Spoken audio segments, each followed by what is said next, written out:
یزید 39 سال کی عمر میں مر گیا، اس کا بیٹا بھرپور جوان 19-20 سال کی عمر میں 3 بر اعظم کی خلافت پر بیٹھا۔ عمر کتنی؟ 18-19 سال، جوانی، پاگل پن، بے ہوشی۔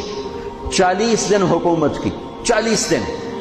41ویں دن اپنے سارے خاندان بنو امیہ کو اکٹھا کیا اور آ کر ممبر پہ یوں بیٹھا، کہنے لگا آج ایک بات کرنی ہے تم سے۔ ان کو پتہ نہیں کیا اعلان کر رہا ہے، کہ دیکھو میرا باپ ظالم تھا، جبار تھا، ظالم تھا، اس نے تخت کی خاطر اہل البیت کا خون بہایا، اور وہ تخت جس کے نیچے اہل البیت کا خون ہو اور جس تخت کے نیچے حسین کا خون ہو، میں اس تخت پہ لعنت بھیجتا ہوں۔ یہ ہے تمہاری حکومت، جس کو مرضی دے دو، میں یہ جا رہا ہوں۔